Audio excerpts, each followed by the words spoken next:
Hello, all of my lovely, wonderful ninth grade kiddos.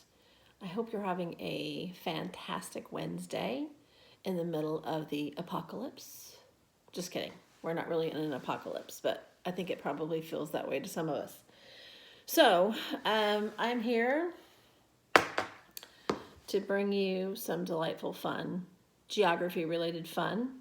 I am accompanied by my children who actually are currently in their rooms, and you might see them later. Oh, and of course, my magnolia hat to remind me that summer is coming and that Jesus really needs to be president. Also have my hand sanitizer here. Very valuable roll of toilet paper and a few other odds and ends. So I'm going to attempt to walk through this PowerPoint with you. Good job on those of you that have been sending your assignments in. I'm a little overwhelmed by the influx of emails. So I will get to it as I can, but what I'm going to do right now is I'm going to record my lecture. It's going to be faster than it would normally be in class because we won't have the give and take that we normally would. But I'm going to kind of walk through the PowerPoint. So when you get my PowerPoint, what I recommend that you do is that you open it up in a split screen. Watch me do the lecture on one screen while your PowerPoint is open, if you can do that. And it'll make more sense. So I'm going to kind of look at it every now and then and to remind myself what we're talking about here. And initially, you will have a reading quiz that I assigned to you over East Africa today. We're breaking Africa into several different regions, and specifically this week we're talking about East Africa. We've talked a little bit about Somalia. You watched the Dr. Danger. I hope you enjoyed that. His programs are pretty interesting. He every now and then kind of goes off track and can be a little bit foul, but the episodes of his that I've showed thus far have been pretty clean and spot on. So I really enjoyed that Somalia video. I've shown it for several years. It's dated now, but the situation in Somalia, unfortunately, has not really changed much. It's still the same. It's a little bit chaotic in Somalia, lots of anarchy, no stable government. The world has basically abandoned Somalia, for lack of a better word. So today we're going to talk about two countries in East Africa specifically. We're going to talk about Sudan, which is a large country. It is currently split between Sudan and South Sudan. You already know that from your map. I don't know how long it'll be South Sudan. There's still lots of instability in that region. Some of it is political, some of it is religious. Not sure what's going to happen with it, but got 2 or 3 videos that I'm going to include in my email to you for tomorrow that I want you to watch independently. One of them is Samaritan's Purse. I think as you watch the video on Sudan and the conditions on the ground for people every single day of every day of their life, I think you will have a completely different view of what apocalypse is. When the people of Sudan get ill or they find themselves in danger, they don't have the resource that we have, and certainly they don't have the schools that we have. They don't have access to internet like we do. We all may be bored and frustrated that we're stuck in our homes. But the reality is that we have access to all kinds of things that most of the world doesn't have access to. We can Netflix, we can read a book, we can go for a walk, we can FaceTime our loved ones, we can get an antibiotic if we need it, we can go to the doctor if we need to. So anyway, I think you'll have a different appreciation of what you're going through right now after watching that short video. So anyway, I'm going to put my glasses on so I can actually read what's on my computer screen.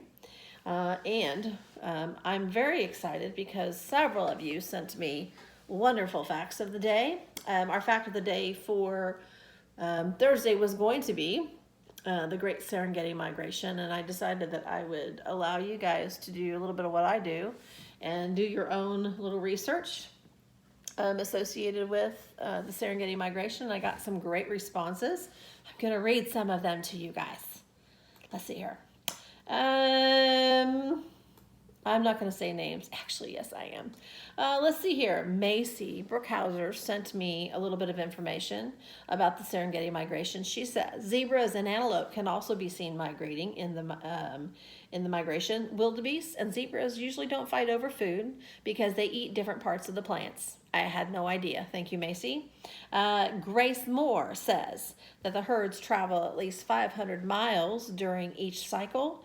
The migration hasn't been around forever. It started in the 1960s. I did not know that either. I've probably read it before, but I didn't know that. So thank you, Grace. Oliver Ball. I know this is going to surprise you, but he's got something scary in here for me. Let's see here. Crocodiles. Oliver.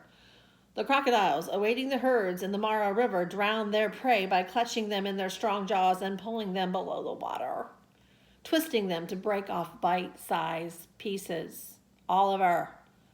A crocodile can lunge more than half of its body length out of the water to grab a potential victim and can also use its tail as a secondary weapon. Oliver, I'm scared of crocodiles now.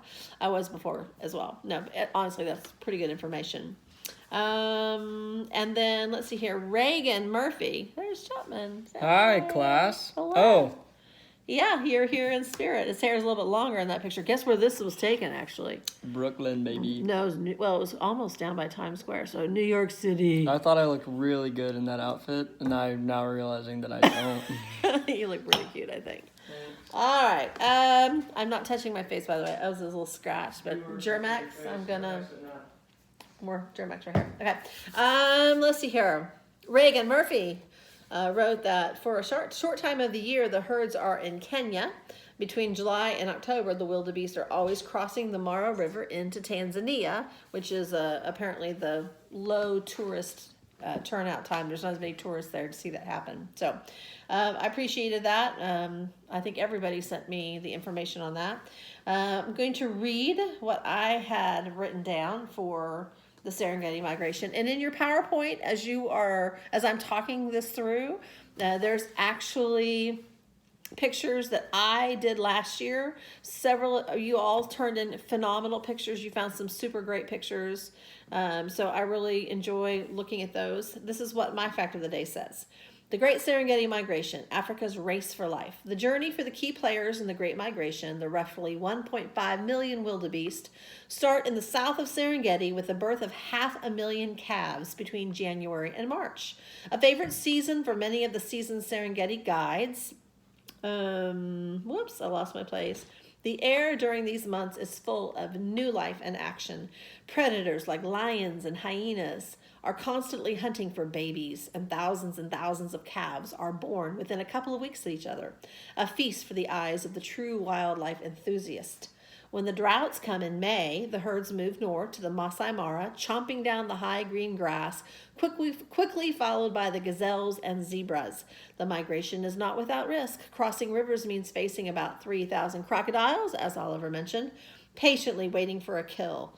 Not to mention the famous Serengeti's lion population, by far the largest in Africa. Despite the abundance of hoofed meat in this area, life is not easy for these big cats in this unforgiving landscape. I don't really feel sorry for them. But seeing a group of lions collaborating to hunt down a wildebeest is an unforgettable sight. Then, with the beginning of the short rains in late October, the migration makes its way back to the Serengeti. By December, the herds trek past Serenora, a small central settlement in the Serengeti where the official Serengeti Visitor Center is located, to return to their calving grounds, and again, the circle is complete. I have a few other things. It is estimated that the vast herds of the Serengeti Plains consist of about 2 million wildebeest, a high of 2 million, and about 250,000 zebras and 470,000 gazelles and predators, as Macy had mentioned. It is approximately 250,000 wildebeest actually die during this journey to Tanzania. They usually die from thirst, hunger, exhaustion, or of course the predators. So that was the fact of the day. Good job on that. I'd also asked you guys to tell me the difference between cheetahs and leopards. These are some of the cats that you'll find in the African grasslands. Most people mentioned the spots on the cheetahs and leopards. Their physical appearances look different as well. You will notice in your PowerPoint that I have pictures that compare the two. It compares their body structure, the colors of their spots, or how their spots are formed.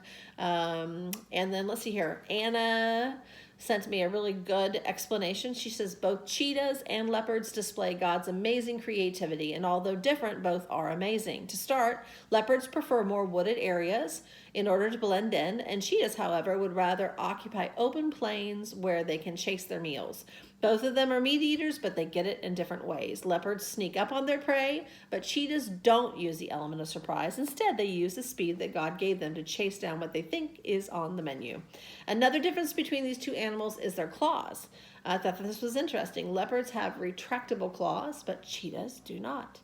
Leopard cubs are more likely to survive, and there are fewer in the litter. Leopards also are less friendly towards people. Cheetahs haven't been known to attack humans, but leopards have.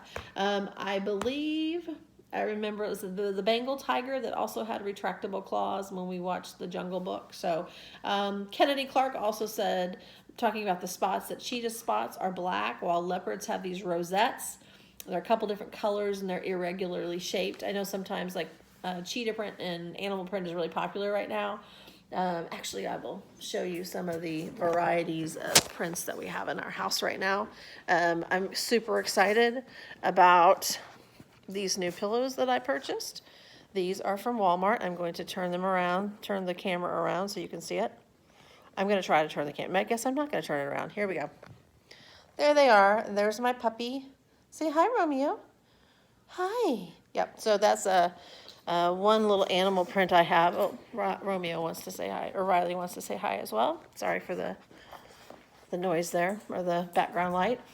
And then in the bedroom, which is pretty messy right now, gonna show you some more. Oh, my laundry's in here. This is so embarrassing. Right here. Whoa.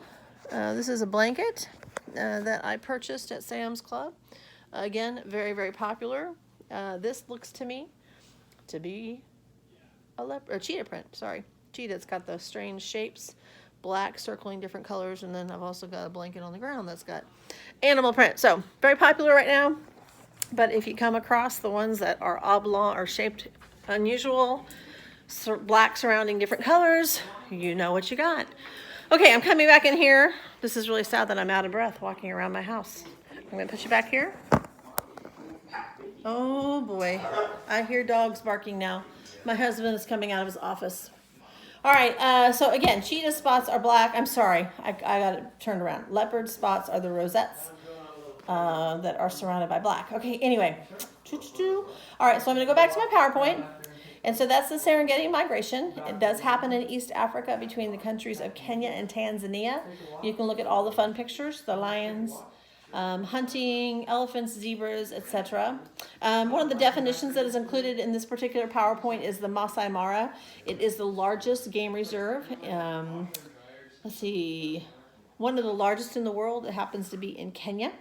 And it is most famous for its cat population. Lions, leopards, and cheetahs are readily accessible and available to tourists and those taking safaris to see. There's a darling picture of a,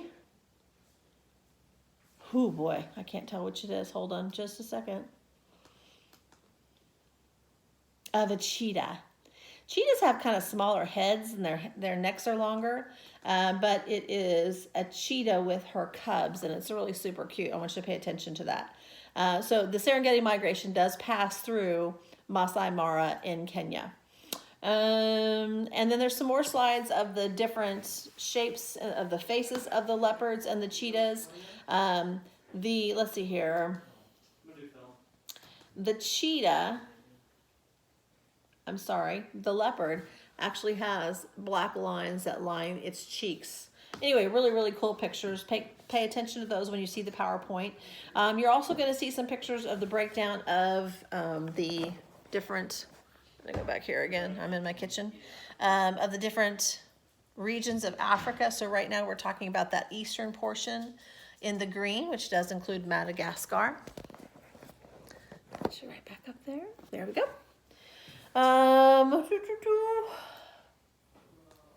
Okay, the first country that is discussed in this particular PowerPoint is the country of Rwanda.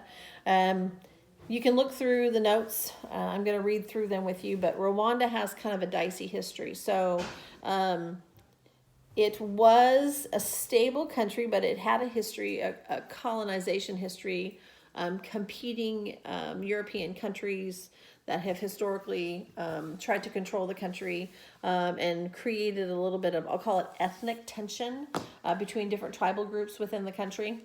And the names of the two groups are funny, so I'm going to say them, but once you hear the story of what happened between these two groups of people, it's not that funny. But the names of the two ethnic groups, or really they're just titles for two different groups within the country, are the Tutsi and the Hutu. They are distinguished by the color of their skin, the sizes of their noses. Both Belgium and Germany colonized this part of Africa, and it's a little tiny country. It's west of Mount Kilimanjaro. You can almost barely see it on the map. It was, what's the word I'm looking for? United Nations forces were stationed there to stabilize it. There was a lot of hope that Rwanda would be a developing country. They had some amenities, like in their capital city, they had some fancy hotels and tourist related things, drew business people in. But unfortunately, I can't remember what year it was, 1994, they had a complete meltdown in their society, a genocide of sorts, and it all dated back to the hostilities between these two people groups, the Tutsis and the Hutus, and their relationship with the European countries that colonized them. So basically, it was about revenge. And so there are some pictures on here. I think I'm actually going to take a couple of the photos off because they're pretty disturbing. Because this genocide took place in 1994, 800,000 people were killed. Most of them were killed by roaming renegade mobs within the countryside and in the cities using machetes. And there are all kinds of pictures of the aftermath. It went on for several weeks. The United Nations withdrew their troops. President Clinton at the time wasn't sure how to handle it either, and he also withdrew American aid. And the country descended into hell, literal hell on earth. And if your parents are comfortable with you watching this, I mentioned this in class. There is a movie called Hotel Rwanda that tells the story of the Rwandan genocide, and it actually does so in a very respectful way. They show images, but they don't show people being killed, and the threat is always there. And it's a very tense movie, but it's a true story about a gentleman who was the manager of the nice hotel in the capital city, who ended up opening up my dogs are getting ready to bark, that opened up the doors of, come on guys, of his hotel and his hotel property.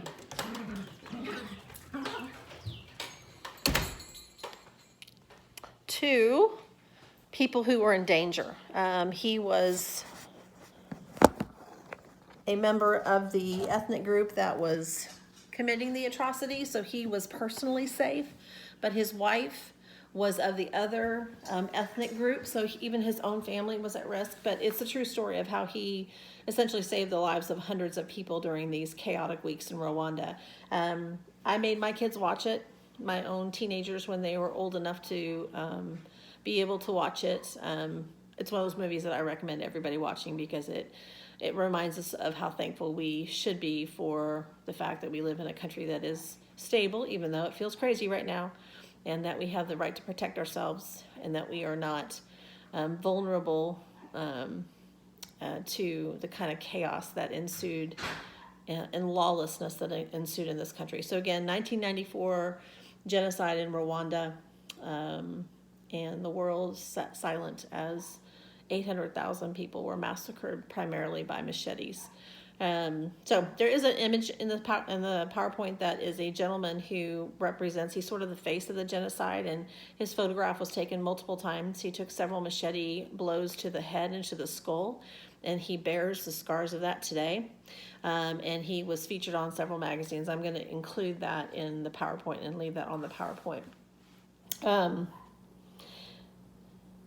World Vision, I believe it's World Vision, has done reconciliation work in the country. They were there before the massacre, and they have come alongside the people and have developed a program to help neighbors reconcile with neighbors, because it truly was literally neighbor against neighbor, because the ethnic groups were so intertwined. In fact, really on their identification cards during this era, like their driver's license, for instance, if they had a driver's license, or their passport, on those legal documents, it actually said on there, is it Hutu or is it Tutsi?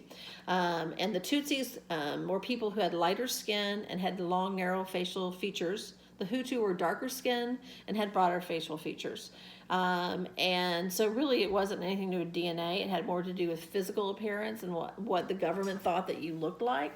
And on a set date, those who perpetrated this atrocity they had been making machetes and distributing them around the country for a couple of years, and there was a political talking head on the radio that was sort of in charge of this massacre, and he gave a signal, and upon his signal over the radio waves, which most people, that was their main source of information, when they heard the signal, they literally walked out of their homes and went to their neighbors' homes and started killing people. It was just horrible. So again, I encourage you, if your parents feel that you are up to it and it's appropriate for you personally and your family personally, it's a movie I highly recommend.